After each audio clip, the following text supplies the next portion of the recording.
আমরা পৃথিবীর সব দেশের মিলিটারি ব্যাটালিয়ন নিয়ে যদি আল্লাহর সামনে দাঁড়াই, তাহলে তো আর আল্লাহ পারবে না নাকি? হ্যাঁ, পৃথিবীর সবচাইতে শক্তিশালী সেনাবাহিনী কোন দেশের জানেন? হ্যাঁ, আমেরিকার সেনাবাহিনী, তারপরে রাশিয়ার সেনাবাহিনী, চীনের সেনাবাহিনী, সব সেনাবাহিনী, নৌবাহিনী, বিমান বাহিনী যত আছে সব নিয়ে যদি আল্লাহর সামনে দাঁড়াই, পারবে তখন আল্লাহ আমাদের সাথে? হ্যাঁ, তার সামনে কোনো ক্ষমতা টিকতে পারে না, তার সামনে কেউ বাধা হয়ে দাঁড়াতে পারে না, তার সামনে গোটা বিশ্ব মুখ থুবড়ে থাকে অসহায়। তার নাম হচ্ছে আল আজিজ। চিল্লায় পড়েন সুবহানাল্লাহ। এরপরে আল্লাহ বললেন আমি হলাম আল জব্বার। জব্বার মানে দুর্দন্ত প্রতাপশালী, দ্য ডমিনেন্ট, যিনি সবাইকে বশ মানাতে পারেন, সবাইকে অনুগত করতে পারেন, যিনি সবাইকে পূর্ণ নিয়ন্ত্রণ করতে পারেন, তার নাম হচ্ছে আল জব্বার। আল্লাহ বলেন হুয়াল কাহিরু ফাওকা ইবাদিহি ওয়া হুয়াল হাকীমুল খাবীর। কাহিরু ফাওকা ইবাদি, তিনি বান্দাদের উপর কাহের, একচ্ছত্র নিয়ন্ত্রণকারী। তিনি যেমন চান তেমন ভাবে বশ মানাতে পারেন সবাইকে। তিনি হচ্ছেন আল জব্বার। তিনি কি? বিশ্বনবী ফরমান ইয়াখুদুল জব্বারু ইয়াউমাল কিয়ামাতি সামাওয়াতিহি ওয়া আরদাহু বিয়াদিহি। রব্বুল আলামিন কিয়ামতের দিন সাত আসমান সাত জমিন হাতের মুঠোয় নিয়ে এরকম ধরবেন। সুবহানাল্লাহ পড়েন। সাত আকাশ সাত জমিন আল্লাহর হাতের মুঠোয়। আমি যেরকম হাতের মুঠোয় করছি এরকম নাকি? না, যেমনটি আল্লাহর শানে খাটে ঠিক তেমন। সুবহানাল্লাহ বলেন। আল্লাহর সাথে কারো তুলনা হয়? তাহলে বলেন তো আল্লাহ দেখতে কার মতো? আওয়াজ করে বলেন আল্লাহ আল্লাহর মতো। আল্লাহ কার মতো? ওয়ালাম ইয়াকুল্লাহু কুফুয়ান আহাদ, তার মতো কেউ নাই। তাহলে তিনি কার মতো? তার মতো। আওয়াজ করে বলেন বারুয়াখালী, তিনি কার মতো? তার মতো।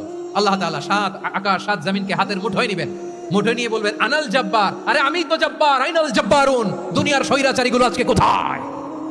দুনিয়ার জালিমগুলো কোথায়? দুনিয়ার অত্যাচারী বাদশাগুলো আজকে কোথায়? আল্লাহ বলবেন আমি তো জব্বার। দুনিয়াতে যারা জব্বার বলে নিজেদের দাবি করতো, স্বৈরাচার, ডিক্টেটর, জালিম, অত্যাচারী, আজকে তোরা কোথায়? কোথায়? কোনো আওয়াজ নাই, কোনো খাওয়া নাই, ওই দিন কোনো টু শব্দ নাই। ওই দিন ক্ষমতা হবে এক সত্তার। চিল্লায় বলো তিনি কে? এজন্য আল্লাহ বলেন আমি হলাম জব্বার। এরপরে আল্লাহ বললেন আমি হলাম মুতাকাব্বির। আমি কি? মুতাকাব্বির মানে হচ্ছে দ্য সুপিরিয়র। সুপিরিয়র, যার চেয়ে বড় কেউ নাই, তিনি সবচেয়ে বড়। এই জন্য নামাজে প্রত্যেক রুকুতে সেজদায় আমরা সবাই বলি আল্লাহ আপনি সবচেয়ে বড়, ইউ আর দ্য গ্রেটেস্ট। আমরা বলি আল্লাহু আকবার। আমরা কি বলি? আওয়াজ করে বলেন আমরা কি বলি? কি বলে নামাজ শুরু করি বলেন তো? আওয়াজ করে সবাই পড়েন আল্লাহু আকবার। মানে আল্লাহ সবচেয়ে বড়। আল্লাহু আকবার মানে কি? আল্লাহ সবচেয়ে মহান, সবচেয়ে বড়। বলেন তো আল্লাহর চাইতে বড় কোনো সত্তা এই মহাবিশ্বে দ্বিতীয় কেউ আছে? এজন্য আল্লাহ বলেন আমি হলাম আল মুতাকাব্বির। প্রকৃত গর্ব অহংকারের মালিক। আসল গর্ব, বীরত্ব, অহংকারের মালিক কে? আল্লাহ ছাড়া আর কারো অহংকার সাজে? সাজে না।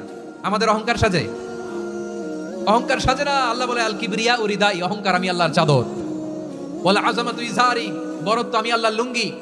যে অহংকার করে ওই বেয়াদব কেমন যেন আমি আল্লাহর চাদর ধরে টান মারে। আর যে আমি আল্লাহর চাদর ধরে টান মারার স্পর্ধা করে আলকাইতুহু ফিন্নার ফালা উবালি, ওরে আমি জাহান্নামে নিক্ষেপ করব, আই ডোন্ট কেয়ার, ওরে আমি জাহান্নামে ফেলি। কারণ অহংকার এটা মানুষের সাজে না, এটা সাজে কার? তিনি হচ্ছেন আল মুতাকাব্বির। আল্লাহ ডেকে বলে গোলাম কেমন করে তোর বরত্ব সাজে, অহংকার সাজে? হাল আতা আলাল ইনসানি হিনুম মিনাদ দাহরি লাম ইয়াকুন শাইআম মাযকুরা। মানুষের এমন একটা সময় ছিল, সে মানুষের উল্লেখ করার মতো তার জীবনে কিছুই ছিল না। আমাদের জীবনে একটা সময় ছিল উল্লেখ করার মতো আমরা কিছুই ছিলাম না। বলেন তো আমাদের মায়ের পেটে যখন আমরা ছিলাম, প্রথম আমাদের সাইজ এত ছোট ছিল, এক ফোঁটা পানি, নাপাক পানি, মাইক্রোস্কোপ দিয়েও তো আপনার হদিস খুঁজে পাওয়া যায় না। তা আপনার অহংকার আসে কোত্থেকে? আপনার বাবার পিঠ থেকে যখন মায়ের জরায়ুর ভেতরে যে আপনি বললেন আপনি এত তুচ্ছ, আমরা এত তুচ্ছ নগণ্য ছিলাম, মাইক্রোস্কোপ দিয়েও আমাকে খুঁজে পাওয়া যায় না, সেই আমি অহংকার করি। মায়ের পেটে 8 মাস 9 মাস তিলে তিলে আমাকে বড় হওয়ার তৌফিক দিলেন কে? দুনিয়াতে আসার পরে হায়রে দাঁত নাই, হাড্ডি চাবাইতে পারি না, ঠিক কিনা? আচ্ছা বারুয়াখালী বাসী আপনাদের ঘরে যাদের 6 মাস 4 মাসের বাচ্চা আছে, ওরা গরুর হাড্ডি খাইতে পারে? হ্যাঁ, তারপর হাঁসের হাড্ডি, মুরগির হাড্ডি চাবাতে তো খুব ভালো লাগে, তো এগুলো চাবাতে পারে?